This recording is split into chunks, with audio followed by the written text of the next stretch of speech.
Welcome back to The Truth is Viral. I'm your host, Bob Powell, and today we're going to speak live via Skype with Patrick Heron. Patrick's a best-selling author. He's written several books on end-time prophecies. One of them was The Nephilim and Pyramids of the Apocalypse.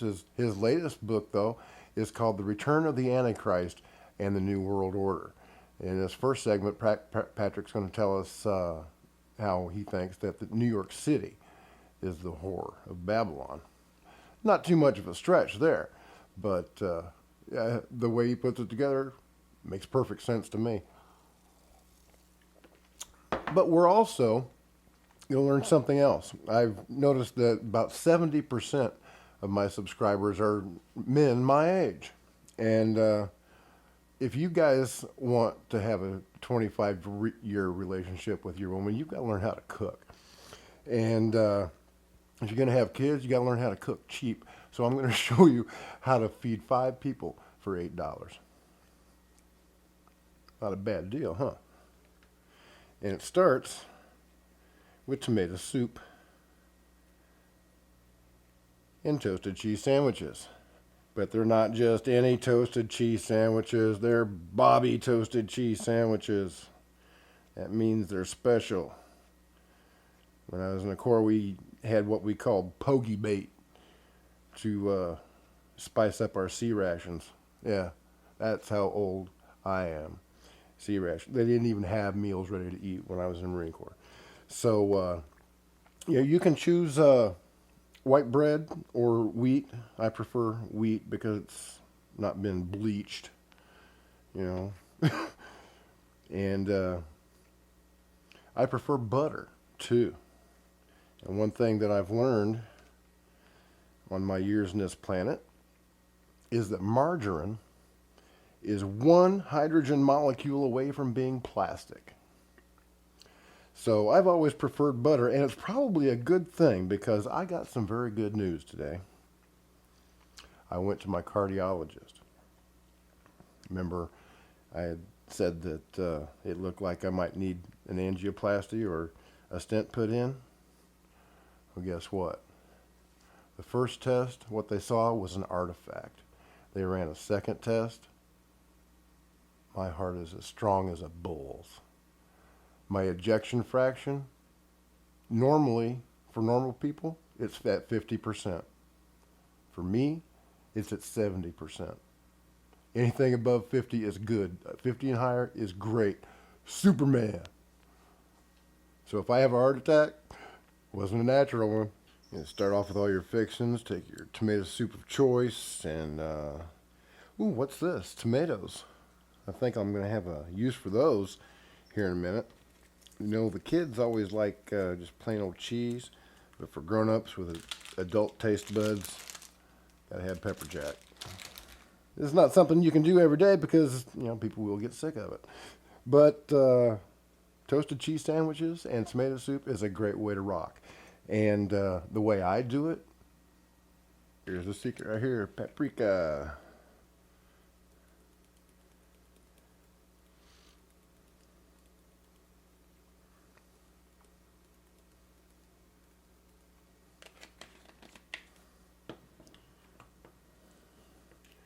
Fresh ground pepper.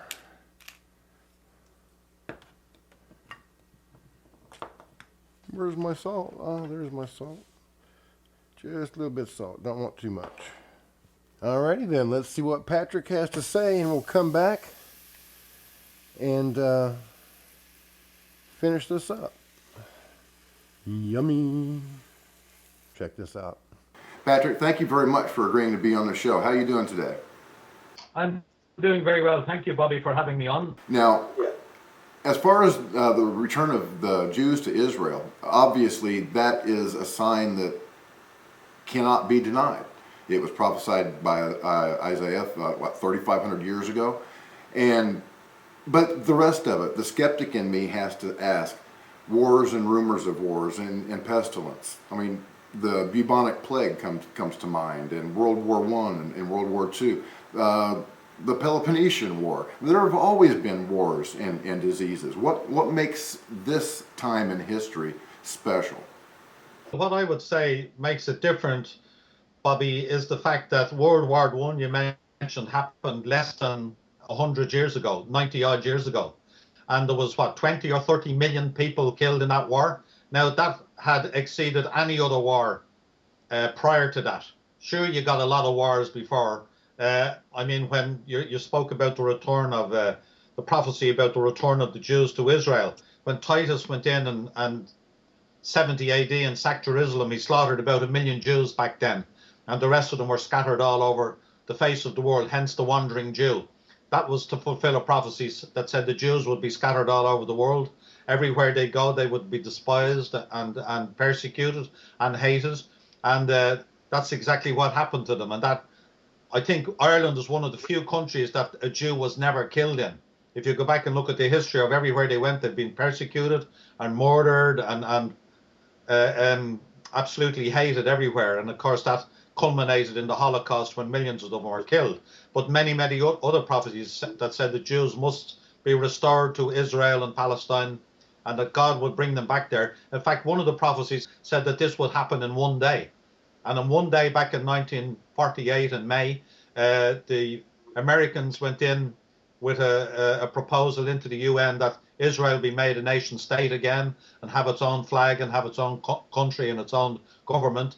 It was backed up by the Brits, and in one day, literally, they became a nation state. Now there's 6.5 million of them there. But the point was, there was 1 million, you know, there's often been maybe 1 million people killed in a war, but 30 million, that was the Great War, and they said the war to beat all wars, and they said this must never happen again. And then 30 years later, they came and they started the Second World War, and there was up to 60 million, perhaps 70 million people killed in that. Now you throw that in with what's happened with Stalin in Russia, with Pol Pot in Cambodia, with Mao Zedong, then I'm saying that in the last 90 years or so, the amount of millions and millions of people that have been killed in wars far outweighs any other time in history. You put that together with all the rest of the stuff that's going on, not to mention a lot of the new revelation that's coming out now about the return of the fallen angels, which is what I write about in my new book, Return of the Antichrist and the New World Order, and all the UFOs and, you know, alien abductions and sightings and all this other stuff, not to mention what's going on in Hollywood and all the movies that's coming out of there, then I would say that we are definitely in the last days. I'd just like to remind everybody that I really need your help. I need you to support the channel, spread it wherever you get a chance, tweet it, Facebook it, Reddit it, put it on Twitter, send it out to your email contacts, and don't forget to click on the advertisements, because every 1/10 of a cent helps. You know, Google takes 70% of that, and we're literally talking 1/10 of a penny. So, you know, help me out here so I can get some new equipment. My computer is about dead, and it's one of the reasons I'm going live, because it'll be a whole lot stressful, or less stressful, on my computer than trying to edit HD video, because it keeps on crashing every 10 to 15 minutes. Makes it extremely frustrating and nearly impossible to do.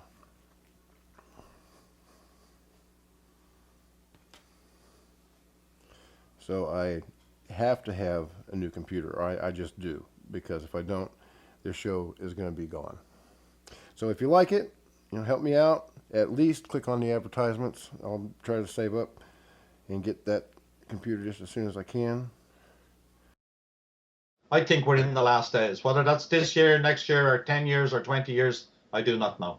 Okay, well, let me ask you a question. I saw one of your videos on New York City, and you compared that city to the Whore of Babylon. That's a very interesting theory, and the way you laid it out, it sure does fit. Can you talk about that for just a minute? Okay, well, as I said, my recent book is called Return of the Antichrist and the New World Order, and it's all about this man who's coming called the Antichrist, and his various nefarious activities when he does come back to Earth. Also, I show in my book what his name is, where he comes from, where he is at present, when he will arrive on the world scene, and also his ultimate demise and his future eternal demise, or where he's going to end up in. which is not a very nice place. And, it's because we're in the end times now. At the end of the book of Daniel, Bobby, Gabriel was talking to Daniel, or Daniel was talking to Gabriel, the angel Gabriel, who dictated the book to him. And Daniel asked Gabriel, he said, what do these prophecies mean and when shall they come to pass? Because a lot of the book of Daniel are parallel prophecies with the book of Revelation. Right. And Gabriel said to Daniel, he more or less told him to mind his own business. He said, the prophecies are sealed up until the time of the end. And he said, in the end times, knowledge shall be increased and many will run to and fro. So that knowledge being increased, I believe, is not just a technological knowledge or scientific knowledge, which we've had an explosion of in the last 100 years or so, to the point where I can talk to you live now from Dublin, Ireland, and you're over there in Wisconsin. It's incredible. All right, smartphones, I can talk to my kids and see their faces. Huge increase in knowledge. But I believe it's also a knowledge in the Word of God and in these secrets and mysteries that have been disguised and hidden by God, which are a lot of them hidden in plain sight in the book of Revelation. So that's why this place is coming out now. So in the 17th and 18th chapter of the book of Revelation, it says, and he, the angel, said unto me, the waters which you saw, where the whore or the harlot sits, are peoples and multitudes and nations and tongues. And the woman which you saw is that great city which reigns over the kings of the earth. Okay, so in other words, it tells you exactly what the woman is. It says that woman you saw is a great city which reigns over the kings of the earth. 5 times in Revelation 17 and 18, we're told that this prostitute, the whore of Babylon, the harlot, the great woman that he says is a great city. Okay, so if people says that it's the Roman Catholic Church, they're wrong. Or if they say it's a Muslim empire, they are wrong. Or if they say that it's several cities or countries out in Eastern Europe or in the Arab world, they are wrong. Because 5 times we're told it is a great city. Okay, so when it says, on the woman which you saw is a great city, which reigns over the kings of the world, if you turn that around, it means that the Antichrist and his prime ministers or his generals are going to reign from this great city. Anyway, we'll go on and I'll give you some more clues about this great city. It says, and he, the angel, cried with a loud voice, saying, Babylon the Great is fallen, and has become the habitation of devils, and the hold of every foul spirit, and the cage of every unclean bird.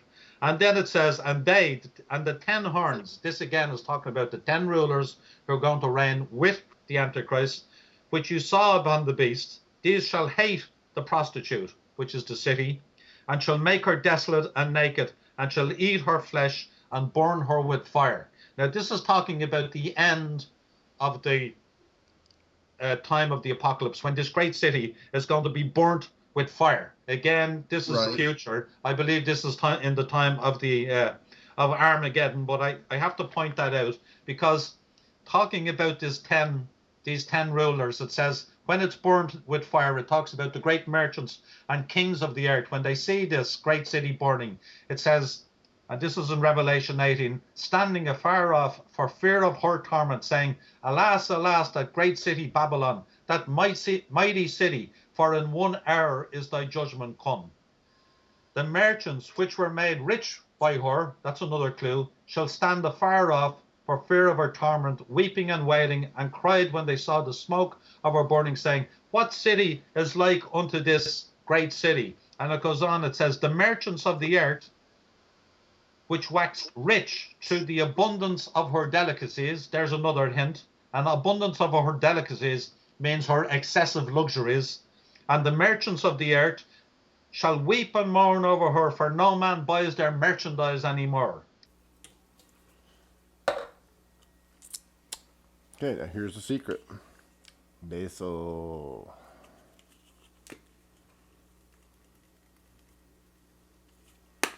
Okay, so here's the secret to my special sandwiches, my special toasted cheese.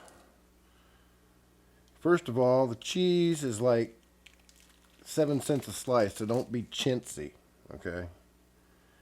You gotta, you gotta have cheese.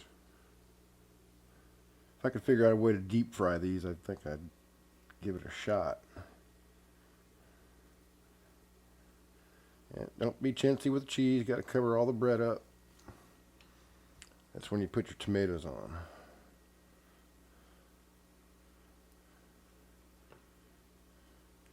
And just to be fair, put some more cheese over the top of that. This is going to do two things. It's going to keep the tomato juice from soaking the bread when I turn it over. Plus, it's going to be double cheesy. Who doesn't like double cheese?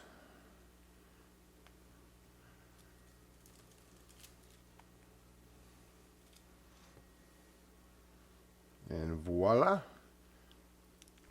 Wait about 4 minutes and it'll be ready to turn. And it gives a list of everything you can buy in this great city. It says gold, silver, precious stone, pearls, fine linen, purple, silk, scarlet, thyme wood, all manner of vessels of ivory, precious wood, brass, marble, etc., etc. And it says, the merchants of these things, which were made rich by her, shall stand afar off, saying, alas, alas, that great city that was located, that was clothed in fine linen and purple and scarlet and decked with gold and precious stones and pearls, for in 1 hour is so great riches come to naught. And it says, and every shipmaster, there's another clue, and all the company of ships and sailors, and as many as trade by sea, stood afar off and cried when they saw the smoke of her burning, saying, alas, alas, that great city, wherein were made rich all that had ships on the sea, by reason of her costliness, for in 1 hour she is made desolate. Now this great city, in other words, it's a huge trading city. The reason it gives us a whole list of goods is that's what it's telling us there. I believe the clue is saying is you can buy anything in this great city. Everything is for sale and everything can be bought in this great city. Also, it's got a great harbour and it has to be by the sea. Ships are coming and going full of cargoes. Near the sea, and it's not a great trading city even on the record. So then he goes on to some more hints, and we go back to Jeremiah chapter 49 and 50 for these prophecies. Now these prophecies in Jeremiah chapter 49 and 50 are also speaking about this great city, and not only this great city, but also that not only Babylon, but the land of the Babylonians. So now it's talking about the city and the country that this city is in. Now we know that Jeremiah is talking about the same time of the apocalypse, Bobby, because 8 times in these 2 chapters it talks about it is the day of the Lord's vengeance, the day of vengeance, the day of the Lord, the day of his cruel wrath, Christ's day, that day, the day of his cruel anger. All these are expressions referring to the day of wrath or the day of the Lord, which we call the Great Tribulation or the time of the apocalypse, the 7 years of Great Tribulation, or 3.5 years, whichever it is, I'm not totally sure. So we go on and we get some of the clues from Jeremiah, and this one is Jeremiah chapter 50, verse 1.